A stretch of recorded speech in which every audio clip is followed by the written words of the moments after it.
Sabe aquele momento em que você está com pressa, abre a geladeira, pega 2 fatias de pão, coloca qualquer recheio no meio e pronto. Um sanduíche? Simples, prático, universal. Mas já se perguntou de onde surgiu essa ideia? Quem teve a genialidade de colocar comida entre 2 pedaços de pão e transformar isso num dos lanches mais populares do planeta? A resposta pode te surpreender, porque por trás desse lanche tão comum existe uma história cheia de nobreza, apostas e preguiça. Sim, preguiça. Para começar, o nome sanduíche vem de uma pessoa real, um cara chamado John Montagu, o 4º Conde de Sandwich, um título da nobreza britânica. A história mais conhecida sobre ele diz que por volta de 1762, esse conde estava completamente absorvido em uma partida de cartas, ou talvez estivesse trabalhando intensamente, depende de quem conta. Mas o ponto principal é, ele não queria parar o que estava fazendo só para comer com talheres. Então ele pediu algo prático. Pediu à sua criadagem um pedaço de carne entre 2 pedaços de pão, que pudesse ser comido com uma mão só, sem fazer sujeira. Assim ele podia continuar jogando, ou trabalhando, com a outra mão livre. E voilá, o sanduíche nasceu. Simples, né? Mas genial. Mas calma. A ideia de colocar comida entre pães não começou ali. Civilizações antigas já faziam isso muito antes do Conde de Sandwich. Os judeus, por exemplo, na Páscoa, já comiam carne e ervas amargas envoltas em matzá, um pão sem fermento. Na Roma antiga, era comum usar fatias de pão como pratos comestíveis, e no Oriente Médio, o pão sírio já era recheado há séculos. Mas o que o conde fez foi algo diferente. Ele transformou isso em hábito, em moda, e principalmente deu um nome. E o nome pegou. Os amigos do conde começaram a pedir a mesma coisa que Sandwich pediu. E em pouco tempo, esse sanduíche virou tendência em Londres. Em cafés, tavernas e até nos salões da alta sociedade, o lanche se espalhou e pouco a pouco cruzou o oceano. Agora pensa comigo, por que isso pegou tão rápido? Porque o sanduíche é mais do que prático, ele é adaptável. Você pode colocar absolutamente qualquer coisa dentro. Pode ser uma refeição completa, uma sobremesa, algo leve ou algo monstruosamente recheado. Pode ser frio ou quente, doce ou salgado.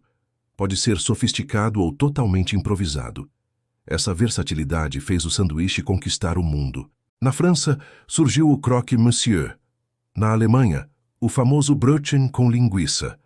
Nos Estados Unidos, os club sandwiches, os burgers, o clássico de manteiga de amendoim com geleia. No Brasil, o sanduíche de mortadela, o x-tudo, o bauru, o cachorro-quente, que sim também é considerado um tipo de sanduíche. Cada cultura adaptou a ideia do conde à sua realidade, aos seus ingredientes, aos seus gostos. E é aí que a coisa fica ainda mais interessante, porque o sanduíche, por mais banal que pareça, é um retrato da cultura de um povo. O que você coloca entre 2 pedaços de pão diz muito sobre de onde você vem. Mas voltando ao nosso conde, há algo curioso.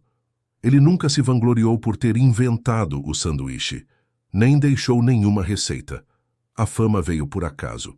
E cá entre nós, é engraçado pensar que esse homem entrou para a história não pelas guerras que participou, nem pelos cargos políticos que ocupou, mas por ter tido fome e pressa ao mesmo tempo. É ou não é incrível como coisas simples mudam o mundo? E olha só, esse lanche prático virou também símbolo de algo maior. Nos anos 1920, nos Estados Unidos, quando os fast foods começaram a crescer, o sanduíche virou sinônimo de comida rápida, acessível e padronizada. Aí vem o hambúrguer, que explode com as redes como White Castle e depois McDonald's. E o que era um lanche improvisado na Inglaterra do século XVIII se torna um ícone global no século XX. Mas não para por aí. O sanduíche é também uma revolução silenciosa na forma como comemos. Antes dele, comer era um ritual formal. Mesa posta, talheres, tempo dedicado. Com o sanduíche veio o comer em movimento, a refeição solitária, a rapidez. Hoje, você pode andar, dirigir, trabalhar, tudo enquanto morde um sanduíche. Ele mudou o ritmo da alimentação, E ao mesmo tempo, o sanduíche também representa afetos. Quem nunca levou um sanduíche embrulhado na lancheira da escola? Quem nunca teve aquele sanduíche especial feito pela mãe, pelo pai, pela avó, com um ingrediente secreto chamado carinho? O sanduíche muitas vezes carrega histórias familiares. E se eu te disser que existe até um museu do sanduíche? Sim, existem lugares dedicados a estudar a evolução do sanduíche no mundo. Existe até um Dia Mundial do Sanduíche. É sério. Dia 3 de novembro, em homenagem ao aniversário de John Montagu. E tem competições, rankings, curiosidades. Sabia que o maior sanduíche já feito tinha mais de 2.000 quilos? E que existem versões com ouro comestível? E que o sanduíche mais caro do mundo já foi vendido por mais de $2.000? Pois é, aquela ideia simples virou um universo inteiro. E talvez você esteja se perguntando, mas por que isso importa? Porque entender de onde veio o sanduíche. Porque histórias assim nos mostram como coisas aparentemente banais têm origens fascinantes. Mostram como uma pequena decisão, como não querer sujar as mãos, pode criar uma tendência global. E nos mostram também como os hábitos que temos hoje carregam séculos de história. E mais do que isso, mostram que tudo tem um começo. Toda invenção, toda ideia, toda tradição. E entender esses começos nos conecta. Nos lembra de que estamos todos de alguma forma ligados, seja por um gesto, uma comida ou por um sanduíche.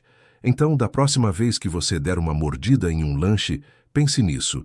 Você está continuando uma história que começou há séculos, numa sala silenciosa, com um nobre britânico tentando manter o foco enquanto comia com uma mão só. Você está comendo história, literalmente. Se você curte descobertas como essa, curiosas, inesperadas, cheias de contexto, fica aqui com a gente. Tem muita história boa pela frente.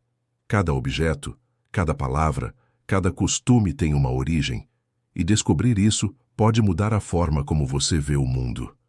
Agora me conta, qual foi o melhor sanduíche que você já comeu? Aquele que te marcou? Que te surpreendeu? Conta aqui nos comentários. E claro, se quiser continuar descobrindo a origem das coisas mais inusitadas do nosso dia a dia, já sabe onde clicar.